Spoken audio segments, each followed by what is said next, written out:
Bueno, pues buenas tardes a todos y a todas. Gracias por asistir a esta asamblea virtual porque no puede ser de otra manera, como todos sabéis, en esta situación de crisis sanitaria y de pandemia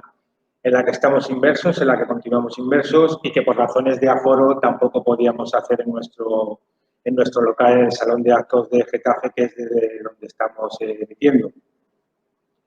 El motivo de esta asamblea, como ya conocéis por el envío que os realizamos a vuestro correo electrónico, es el de realizar un recorrido sobre el desarrollo de la actividad sindical que hemos llevado a cabo durante estos 8 meses de pandemia. También de hacer un repaso a la situación laboral, económica y social del sur, de la comarca, para luego finalmente hacer algún planteamiento sobre los retos de futuro y ante una crisis económica en la que estamos inmersos, con un impacto muy duro en la clase trabajadora, que en los próximos meses y dentro de lo que es el periodo congresual que ya se ha iniciado, tendremos que abordar para dar respuestas a ella. Antes de dar la palabra a nuestro secretario general, a Raúl Cordero, sí me gustaría hacer un reconocimiento, aunque sea estrecho, pero no lejos de ser muy importante, a los trabajadores y trabajadoras del sector sanitario, del sector de las residencias, de las de ayuda a domicilio, a todos los trabajadores y trabajadoras del sector de los cuidados, que tan importantes y tan esenciales son y siguen siendo para cuidarnos, y que durante muchas semanas pusieron en riesgo su salud sin tener un número suficiente de EPI, sin tener protocolos de actuación y yendo a trabajar cada día sin que esto tuviera la mayoría de ellos una debilidad a la hora de trabajar, pero sin un esfuerzo mental para enfrentarse a una situación de incertidumbre. También un reconocimiento a lo que son, por supuesto, a todos los trabajadores públicos de todos los sectores y también a todos esos trabajadores y trabajadoras que ahora son esenciales, que nunca dejaron de serlo y que nunca lo han sido, pero que han tenido un valor y un reconocimiento ahora que no lo tenían antes. Y me refiero a todos aquellos trabajadores y trabajadoras de limpieza, de distribución, de comunicación, de transporte, de los centros comerciales, de los supermercados. Todos ellos son tan esenciales y han sido tan esenciales como los anteriores. También, como no, pues a todos los delegados sindicales y delegadas sindicales que han estado en las empresas trabajando en condiciones sobre las que nada había escrito. Nos enfrentamos a una situación, nos hemos enfrentado a una situación, nos seguimos enfrentando a una situación en la que vamos improvisando y vamos intentando hacer lo mejor que podemos nuestro trabajo, que se ha convertido, desde luego, en fundamental e insustituible a la hora de informar a nuestros compañeros en los centros de trabajo, a la hora de proporcionar, intentar que tuvieran equipos de protección individual, que tuvieran protocolos de actuación ante una situación, a explicar lo que es un ERTE ante situaciones que desde luego no estábamos preparados. También, como no, pues recuerdo a todas aquellas personas que nos han dejado como consecuencia de esta pandemia y, bueno, un abrazo solidario a todos aquellos de vosotros y vosotras que de alguna manera habéis tenido alguna pérdida en vuestro entorno o habéis sido víctimas también de esta pandemia. Ya entrando en lo que es la asamblea, hemos previsto que el desarrollo de la misma comience con una intervención de nuestro secretario general, de Raúl Cordero, y luego, pudiendo haber posteriormente intervenciones adicionales en función de lo que en el chat, que desde este momento podéis utilizar, nos hagáis llegar dudas o preguntas o algún comentario que os parezca oportuno. Pues yo, sin más, paso la palabra a Raúl.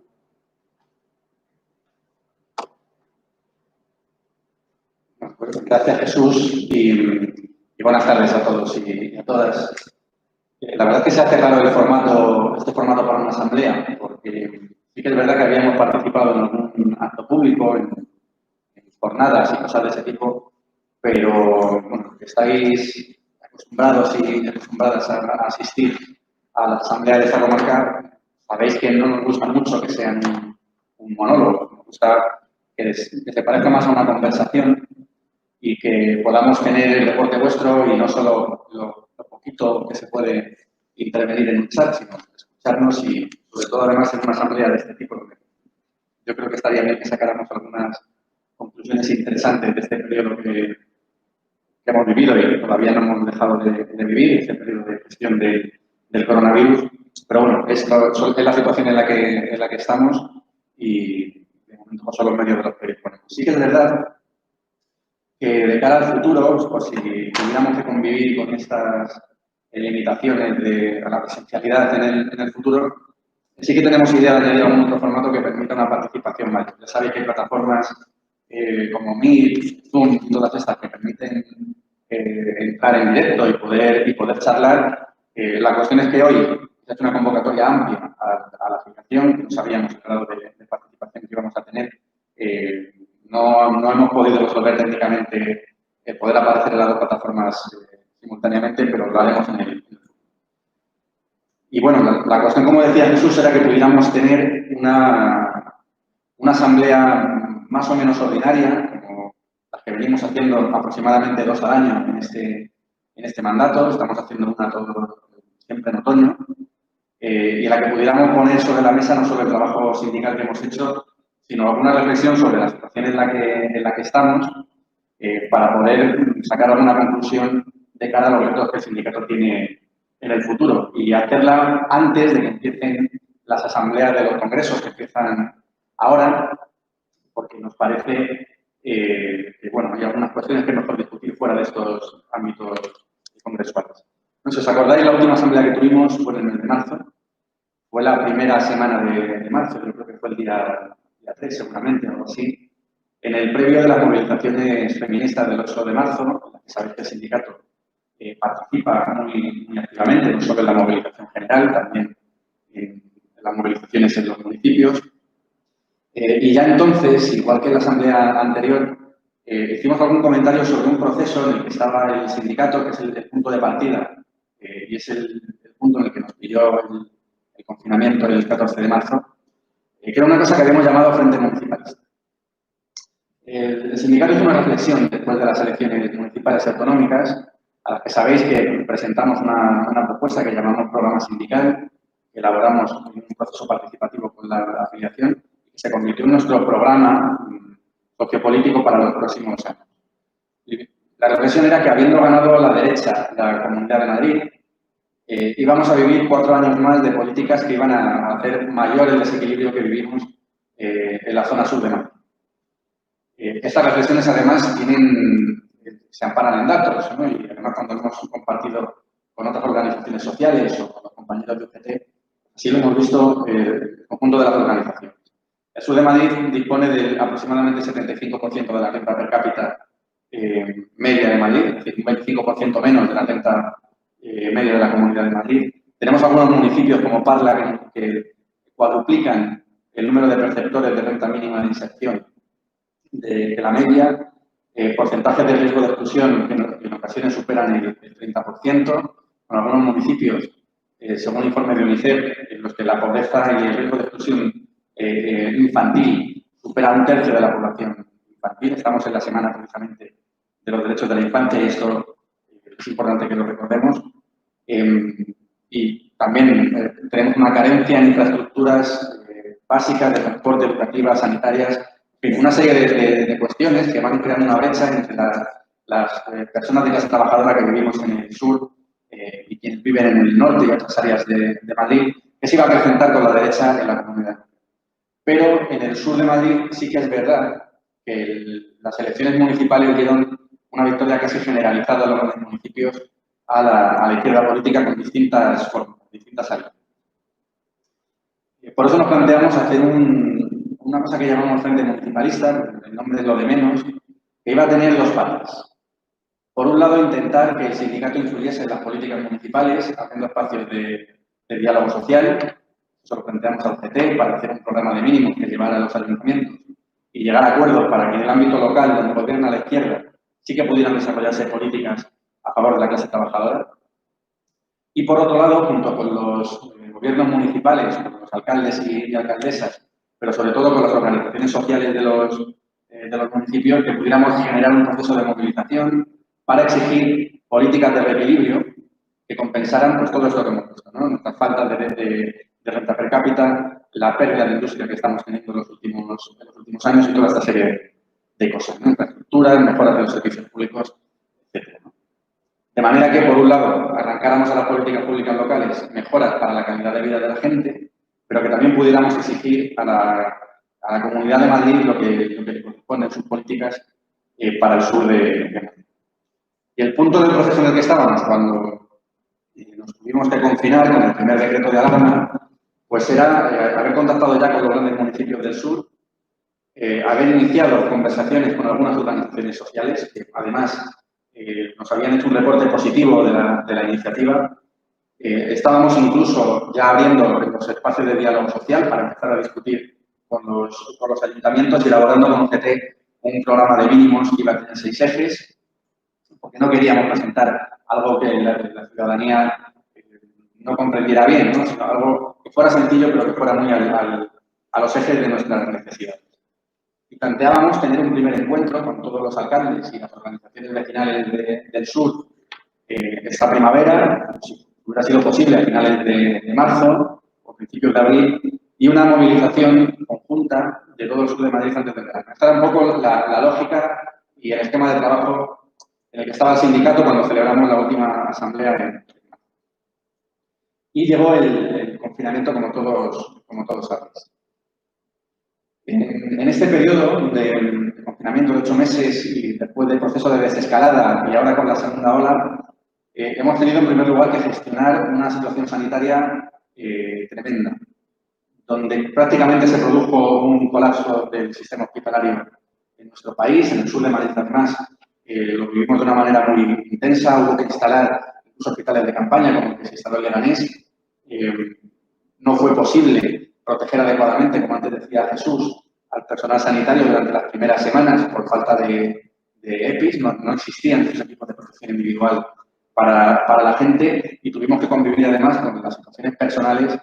que se han dado con los más de 41.000 muertos que en este momento tenemos como consecuencia del COVID. Por cierto, 22.500 de ellos y de ellas en residencias. Cerca del 60% de los fallecidos en España como consecuencia del coronavirus lo han hecho en residencias. En el caso de Madrid, más de 11.000 fallecimientos hasta ahora y con más de 6.000 también que se han producido en residencias. Bueno, en esa situación, miles de contagios diarios, cientos de fallecidos.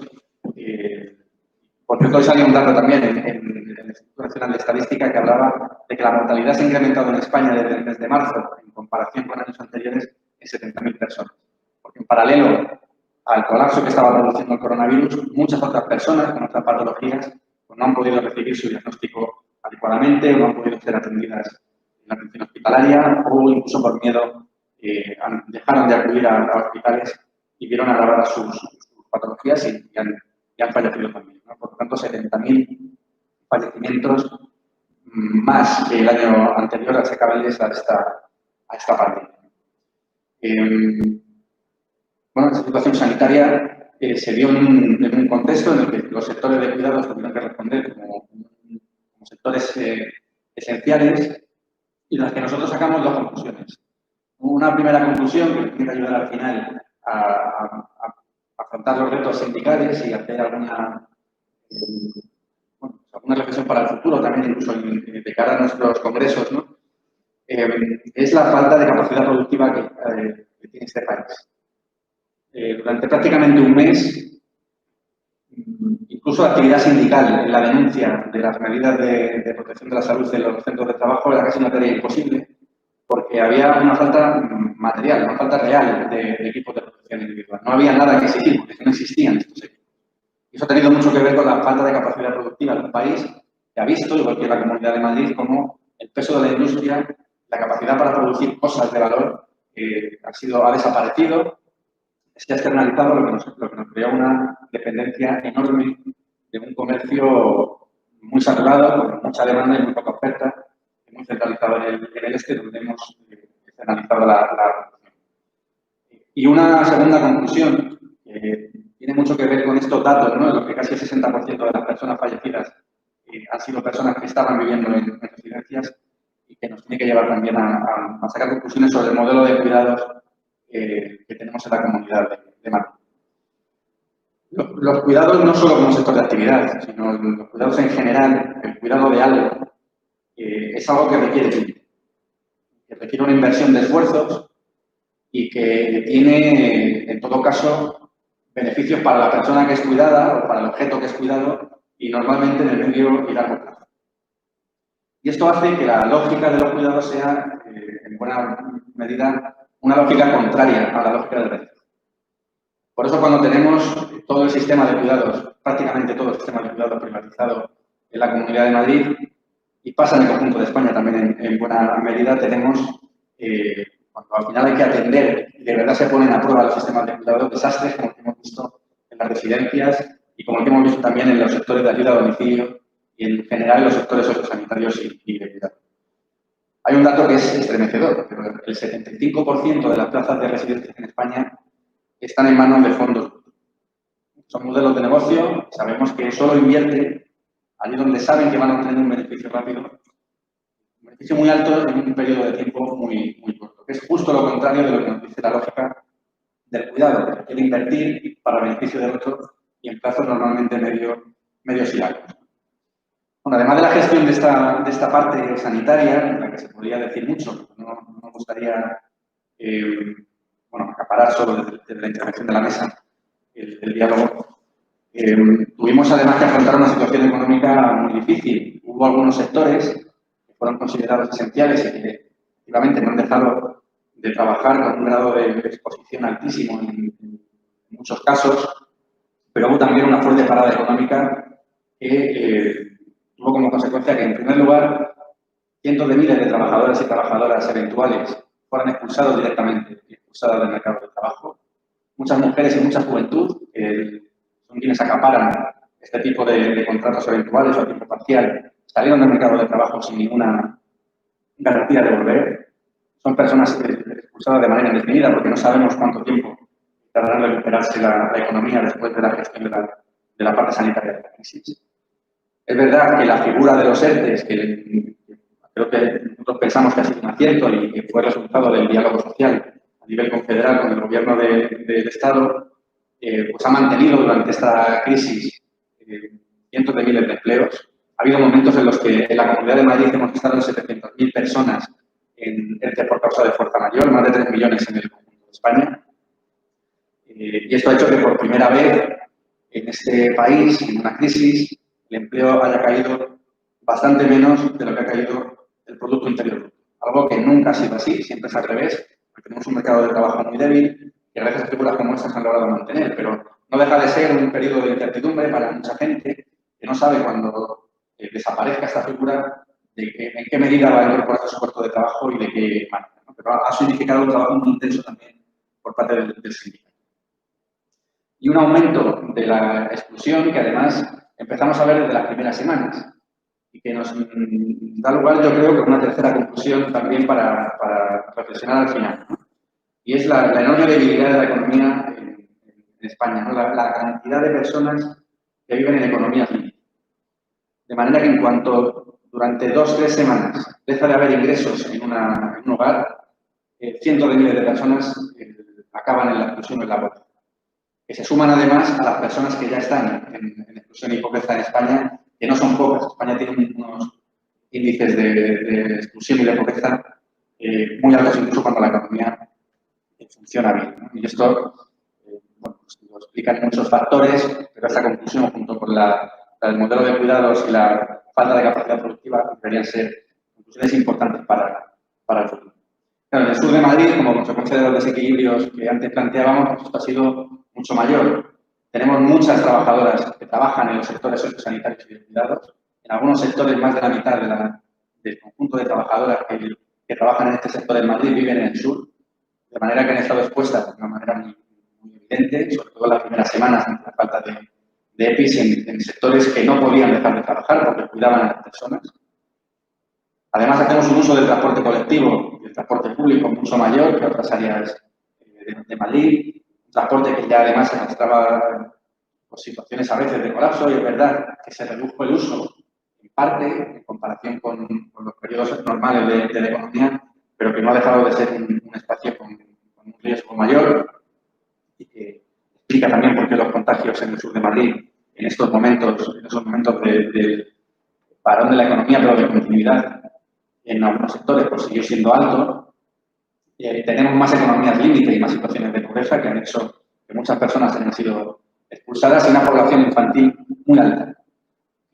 Como decíamos antes, conlleva a que cuando un tercio de la población infantil en algunos municipios esté en riesgo de exclusión, que no estemos hablando de poca gente, que estemos hablando de muchos niños y niñas, porque en el sur se dan, pues en algunos de los municipios, con las tasas de natalidad más altas de toda España. Por tanto, una conclusión general que recoge esta primera parte sería la de que en el fondo esta crisis lo que ha hecho es agudizar las tendencias de desequilibrio y de desigualdad que ya existían. Y eso explica por qué en el sur hemos tenido un golpe mayor.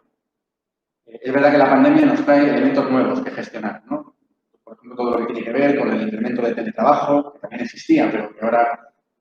bueno, se da de una manera diferente, pero la pobreza, la precariedad, el uso del transporte público, el desmantelamiento de los servicios públicos, las carencias en el sector sanitario, ese tipo de cuestiones ya existían, y lo que ha hecho esta pandemia es agudizar estas tendencias de desigualdad. Bueno, ¿qué ha estado haciendo el sindicato? ¿Cuál ha sido el papel del sindicato en estos meses? Bueno, lo primero que hizo el sindicato cuando, la semana previa al confinamiento, cuando se veía que íbamos a una situación muy difícil, fue empezar a reorganizarse. Nosotros hemos tenido que intentar combinar dos cosas. Era, por un lado, garantizar espacios de trabajo seguros, porque en el sindicato trabajan personas, por un lado los sindicalistas y las sindicalistas, pero también personal contratado de la casa, y teníamos que garantizar un trabajo seguro para todas estas personas, pero por otro lado intentar responder a lo que estaba pasando fuera de una manera lo más eficaz posible, cuando además lo que estaba pasando fuera superaba lo que hemos tenido que gestionar en otras ocasiones, ¿no? Por lo tanto, con muchas dificultades por los impedimentos a la presencialidad, intentar dar una respuesta mayor que nunca. Yo creo que el sindicato en su conjunto ha hecho un trabajo que merece la pena poner en valor. En muy poco tiempo teníamos los servicios jurídicos, por ejemplo, de manera anticipada, todos preparados para darnos atención telefónica. Buena parte del personal, en el caso de Madrid, pasó a teletrabajo, y se pudo también, con colaboración de personal de todas las comarcas y de las federaciones y también de Madrid, poner en marcha una línea 900 gratuita que ha estado atendiendo a afiliados y no afiliados, trabajadores y trabajadoras, independientemente de su estado de afiliación, en cuestiones que tuvieran que ver con esta crisis de empleo que ha generado la crisis sanitaria, y sobre todo la idea de que nadie se quedara sin nada. Sí que es cierto que hemos tenido alguna carencia, y esto también hay que reconocerlo, lo que ha tenido que ver con la capacidad de atención que se ha dado desde los territorios, como consecuencia de que no se organizó desde un principio el teletrabajo de manera que pudiéramos estar al 100% de nuestra capacidad. Y es verdad que las uniones comarcales hemos tenido dificultades para poder desarrollar el trabajo de manera positiva, pero en un contexto hay que decir que en líneas generales el sindicato ha sido durante muchos meses la única organización que ha estado. Cuando todos estábamos encerrados en casa, con dificultades enormes para el trabajo presencial, partiendo de los delegados y delegadas que han estado desde sus empresas lidiando con esta situación tan complicada, hasta el último sindicalista de la Confederación, el sindicato ha sido la organización que ha estado en pie en estos meses, dando respuesta a lo que estaba pasando. En este momento seguimos reorganizados. Sí que es verdad que ya tenemos los 4 locales abiertos, atendemos con cita previa, con cita telefónica, y combinamos atención presencial y atención telemática con esa idea de garantizar el espacio de trabajo seguro, pero de ser capaces de atender a mucha gente que no siempre tiene los medios telemáticos suficientes para que podamos tener una atención también de Zoom o herramientas. Bueno, además, como consecuencia del acuerdo al que llegamos, habilitó la fórmula de los ERTEs por causa de fuerza mayor, el sindicato ha tenido que participar ad hoc en miles de ERTEs en toda España, miles de ERTEs en el sur de Madrid. Ha habido momentos, como decíamos antes, en los que 700.000 personas en Madrid han estado afectadas por expedientes de regulación de empleo en esa fórmula temporal por causa de fuerza mayor. Hemos estado haciendo denuncias e incluso paralizando actividades de las propias empresas y en los sectores, y no ha dejado de haber movilizaciones en todo este periodo. Aquí, por ejemplo, en la zona sur, si recordáis, la movilización de Airbus antes de las vacaciones de verano, en el contexto de las movilizaciones del sector aeroespacial, pero también en defensa del empleo en la fábrica en Getafe. Hemos tenido hace poco la de Aciturri con una huelga indefinida que se ha saldado con un acuerdo muy interesante para la plantilla, que garantiza dentro de lo que se puede garantizar el empleo en los próximos años en la planta de Getafe en condiciones muy interesantes. Hemos tenido la movilización en Sodexo, en Selecta, en fin. No ha dejado de haber conflictos con movilizaciones. Además, como sabéis, de una huelga en enseñanza en el mes de septiembre, de movilizaciones en la sanidad también en el mes de septiembre, y el anuncio de movilizaciones creo que habrá el 29 de noviembre, el domingo de la semana que viene, una marea blanca en defensa de la sanidad, donde, como sabéis, participa el sindicato. En definitiva, hemos estado en el conflicto social que no ha desaparecido, a pesar de que salía de las calles durante unos meses. Y también hemos estado en las propuestas y en la búsqueda de acuerdos para que, una vez que se dobló la curva, se empezó a gestionar más o menos, a tener medianamente controlada, aunque esto, como estamos viendo en esta segunda ola, nunca de manera definitiva, la parte sanitaria, que pudiéramos empezar a hablar de planes de reconstrucción en todos los niveles. La Confederación tiene su proceso de diálogo social, que están dando resultados, no solo el tema de los ERTEs, teletrabajo, parece que hay avances también en el Pacto de Toledo, que deberían cerrar al final un acuerdo político que dé sostenibilidad al sistema de pensiones y sobre todo que elimine las incertidumbres, que son un enemigo enorme a medio y largo plazo para el sistema público de pensiones. En el caso de la Unión de Madrid también hay una propuesta de reconstrucción que lógicamente se enfrenta con el bloqueo para el diálogo social de un gobierno como el gobierno de la Comunidad de Madrid, ¿no? Pero que está ahí, está elaborada con la participación también de las unidades comarcales. Y nosotros, de lo que nos toca, en el mes de mayo, presentamos una propuesta para los planes de reconstrucción en los ayuntamientos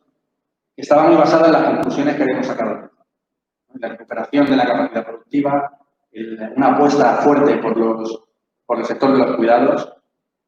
una apuesta fuerte también por las políticas sociales que tenían que llegar sobre todo a las personas que estuvieran en peores condiciones, y en la que hemos querido salir de la lógica empresarial que viene planteando en toda la mesa de negociación, que estos planes de reconstrucción deben consistir fundamentalmente en una bajada generalizada de impuestos para las empresas. Nosotros hemos planteado que los impuestos tienen que tocarse de manera temporal a colectivos muy específicos, además con garantías para el mantenimiento del empleo, pero que no deben comprometer en ningún caso la capacidad de ingresos de los ayuntamientos, porque para nosotros, sobre todo la piedra angular de un plan de reconstrucción, está en la política de inversiones. Que sea capaz el ayuntamiento, con un aumento en las inversiones, de generar nuevos empleos. Hemos conseguido abrir espacio de negociación, como decíamos, en varios ayuntamientos. En el caso de Leganés, donde firmamos un acuerdo en el mes de mayo, que tuvo un desarrollo muy rápido al principio, antes del verano, y que ahora hay que volver a impulsar. Esta mañana hablábamos con Augusto, el presidente de CEIN para la zona sur, y con UGT, y vamos a intentar impulsarlo porque ha habido un pequeño parón con el debate de los presupuestos, pero que es un acuerdo muy interesante que va a movilizar más de 30 millones de euros en 3 años. Tenemos también la revisión de la estrategia por el empleo de Getafe, que está prácticamente cerrada, y un acuerdo, en este caso, de mínimos, pero que va a abrir una mesa para poder desarrollar cada uno de los ejes también en el Ayuntamiento de Fuenlabrada. Sí que es verdad que pedimos que otros ayuntamientos como Parla y Pinto se sumen a esa iniciativa, porque allí donde estamos participando los agentes sociales, los acuerdos están teniendo mucha más profundidad y pensamos que mucha más capacidad de llegar a la gente. Y también en estos últimos meses, además del acuerdo y del conflicto en la empresa, hemos recuperado, sobre todo después del verano,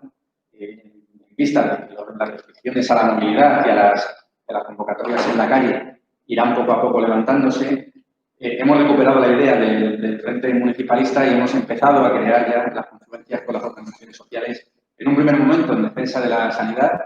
porque pensamos además que hay un estado emocional en la población que yo creo que puede hacer que con el eje de la sanidad y de los sectores de cuidados podamos generar movilizaciones interesantes, y ya hemos puesto en marcha estos grupos de confluencia con organizaciones vecinales y sociales, tanto por la verdad como en Getafe, con idea de generalizarlas y de sumar y de continuar con la estrategia que teníamos antes del primer estado de alarma. Hemos tenido que gestionar mucho nuestra impotencia por la imposibilidad de movilizar materialmente a la gente. Y hemos además tenido muchas dudas en algunos momentos de si conviene o no hacer convocatorias en la calle, de qué manera conviene hacerlas, porque no queremos que una convocatoria nuestra sea al final el motivo de contagio, no queremos ser responsables en eso. En este caso, la gestión de la impotencia de cara a las movilizaciones, pues no vamos a negar que ha sido difícil, pero pensamos que estamos en situación de empezar a hacer pues, algunas cuestiones, quizás no tan masivas como aspirábamos antes de la pandemia, pero que empiecen a sacar, bueno, que continúen, porque no ha parado de haber movilizaciones en todo este periodo, pero ya en una clave sociopolítica que ponga un poco las vistas en la pospandemia, ¿no? En la recuperación y en el cierre de estas brechas que padecemos en el sur de Madrid. Y por lo tanto, lo que estamos haciendo ahora es colocar las piezas para esta pospandemia y que tiene que llevarnos a un proceso importante de recuperación de lo que hemos perdido y que de esas tendencias de desigualdad que decíamos que han agudizado la pandemia. Y por último, me gustaría referirme muy brevemente a los retos que tiene el sindicato y que nosotros entendemos que deberían ser los ejes del debate en el próximo periodo de congresos que se abre ahora, como sabéis, en los próximos meses, que tienen que dar lugar a un debate de contenidos y a la elección, a la renovación de los equipos y la elección de los órganos de dirección. Nosotros tenemos una inquietud, y es que estamos convencidos de que el mayor ataque a los derechos como resultado de esta pandemia va a venir después de que se cierren las incertidumbres sanitarias. En este momento la contraparte, la patronal, también está muy necesitada de la intervención de la administración pública. Yo creo que tampoco tienen muchas certidumbres, no saben cuál es el panorama que va a quedar en el mundo en los próximos meses, pero cuando eso se vaya despejando y la parte sanitaria esté más controlada, no nos cabe ninguna duda de que alguien empezará a preguntarse quién paga la fiesta, de dónde sale el dinero para este gasto público tan importante, ese esfuerzo en gasto que se ha tenido que hacer, y empezarán a proponerse fórmulas de flexibilidad, de abarcamiento del despido, en ataques a los derechos laborales con la excusa de que la crisis pues, ha puesto a muchas empresas en dificultad. Que por lo tanto lo más difícil desde el punto de vista del conflicto laboral seguramente vaya a venir después de la gestión definitiva de la crisis sanitaria. Por lo tanto, nos tenemos que preparar para lo que viene, pero haríamos mal en pensar que lo único que vamos a gestionar son las agendas sobrevenidas de esta crisis. Porque, como decíamos, esta crisis precisamente lo que ha hecho es continuar con las tendencias anteriores y los retos anteriores continúan. Nosotros hacemos otra reflexión y que tiene que ver con que el mundo que conoció el sindicato en las últimas décadas ha cambiado y no va a volver. Y que aquí nos aparecen retos como el de la digitalización o las transiciones, por ejemplo, que los retos que nos plantea la adaptación para evitar las consecuencias del cambio climático van a dejar un mundo del trabajo y una sociedad muy distinta seguramente a la sociedad que viene a hacer el sindicato. Además, esto se suma a la descomposición empresarial que hemos tenido en los últimos años y nos ha llevado pues, a tener un tejido empresarial de microempresas, donde la mitad de las empresas tiene solamente un trabajador, donde el 80% tiene menos de 6 y donde la capacidad, por lo tanto, de estar insertos dentro de la empresa para los sindicatos pues es más difícil, ¿no? Nos movemos además en una clase trabajadora muy plural, más plural que nunca, y donde además cada vez es más difícil imponernos incluso donde tenemos fuerza, porque lo que está en juego, como por ejemplo la digitalización o las transiciones justas por el tema medioambiental, tiene que ver con el marco general de esa nueva realidad. Están en juego cosas que no se negocian en el marco donde nosotros negociamos.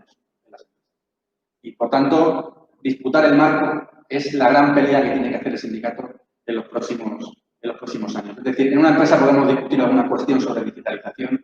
o alguna cuestión derivada del cambio climático, pero es el marco general el que nos va a imponer, al final, en el conjunto de las empresas y de los sectores, el resultado de esas transiciones. Y, por lo tanto, hay que disputar ese marco general y eso tiene una serie de consecuencias.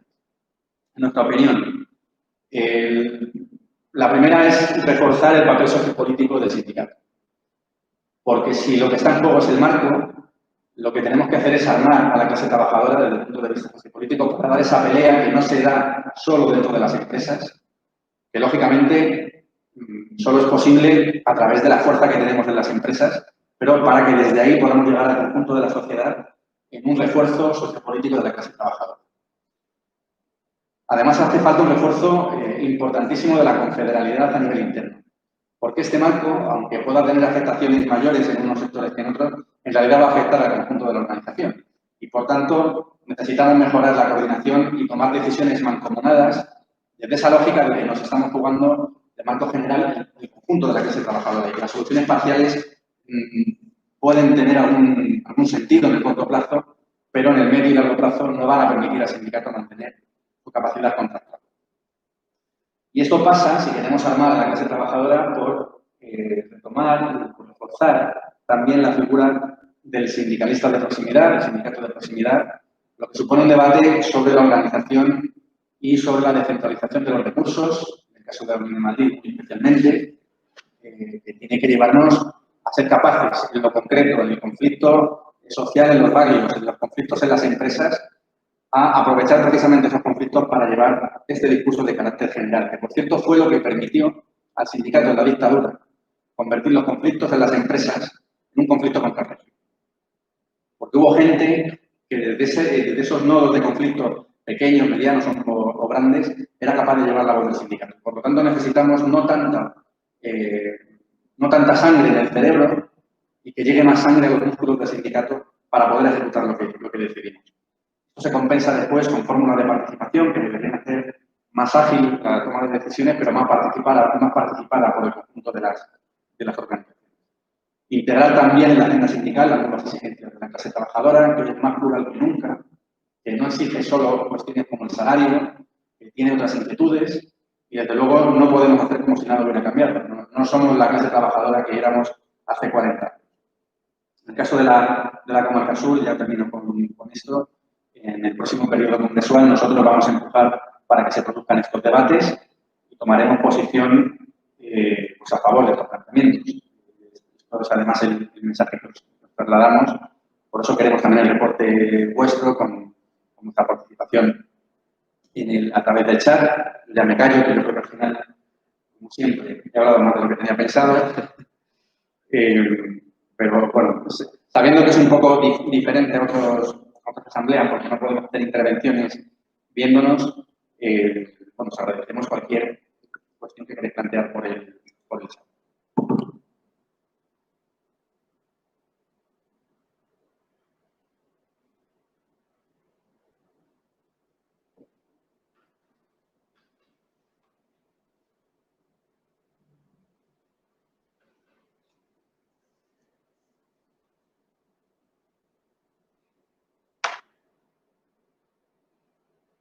Bueno, yo mientras tanto, mientras que aparecen algunos comentarios en el chat, sí voy a manifestar algo que no hice en la intervención anterior y es el reconocimiento a la plantilla de la comarca y la capacidad que ha tenido para reconvertir una situación de atención a los trabajadores que siempre ha sido presencial, con un contacto físico cercano, a tenerlo que hacer de manera telemática durante tantos meses. A mí me parece que todo lo que hemos podido hacer sin su disposición y evidentemente desde su experiencia no lo hubiéramos podido conseguir tal como lo hemos intentado hacer, ¿no? Yo voy a ilustrar algunos números sobre nuestra actividad durante estos 3 meses, porque me parece importante, bueno, puede ayudar a entender cómo nos hemos defendido en esta situación. Como ha dicho Raúl, nosotros no estábamos en la línea 900, la línea 900 fue un dispositivo muy importante, ha sido fundamental en Madrid para resolver las dudas de miles de trabajadores y teniendo en cuenta que además es un dispositivo que ha tenido y es un ejemplo de un buen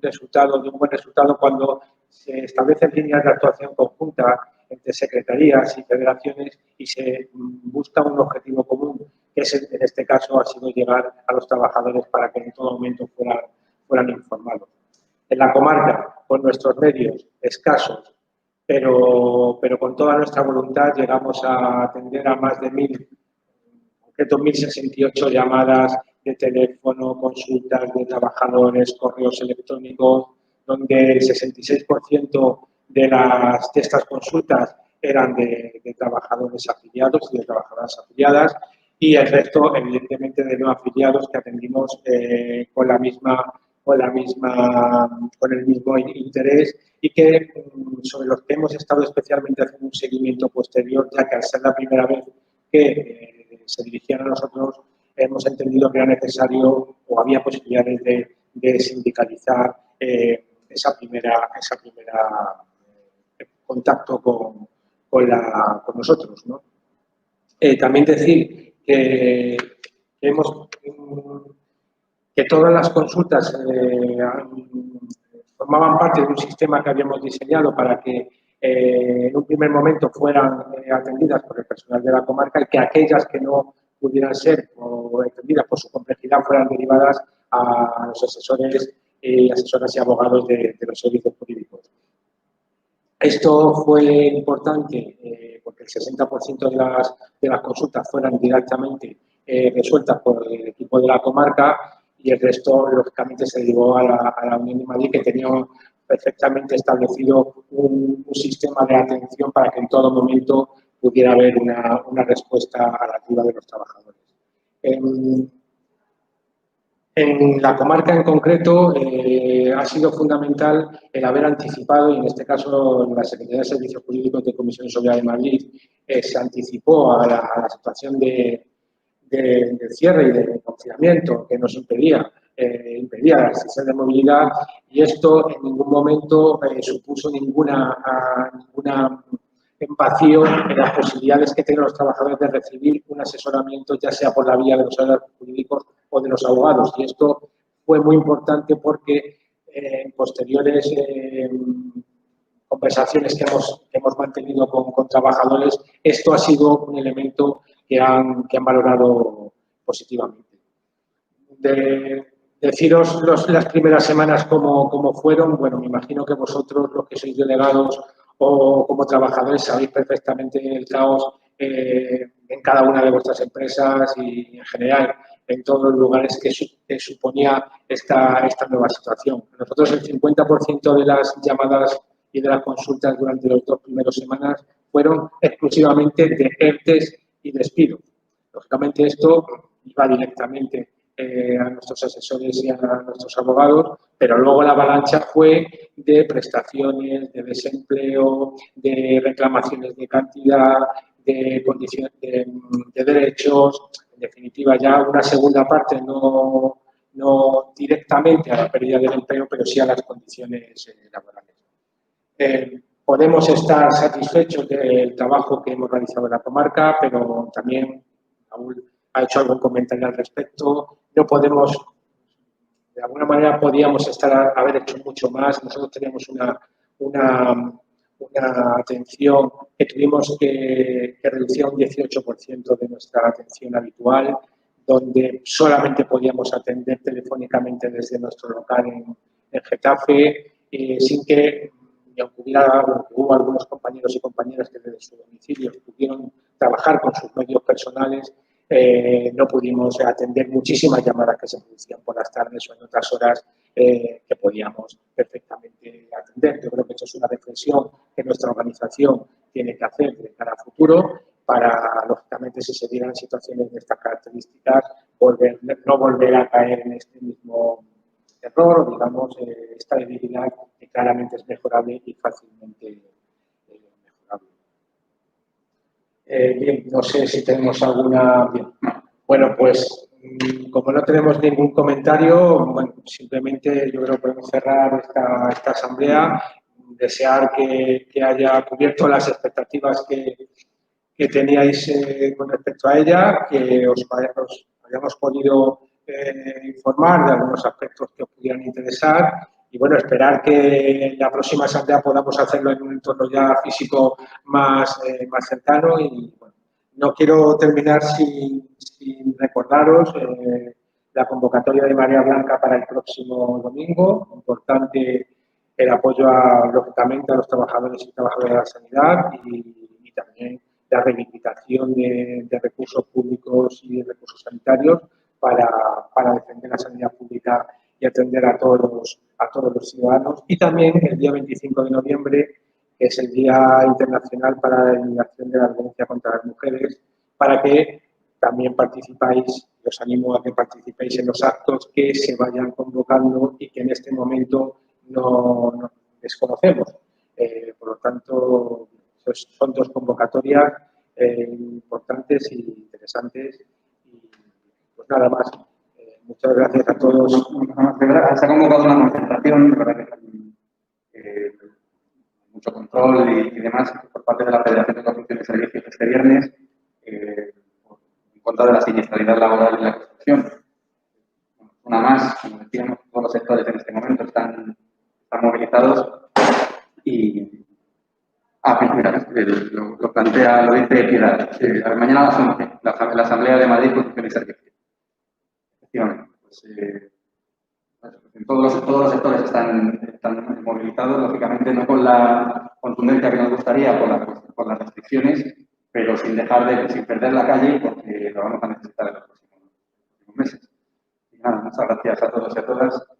Y la próxima vez nos vemos en persona.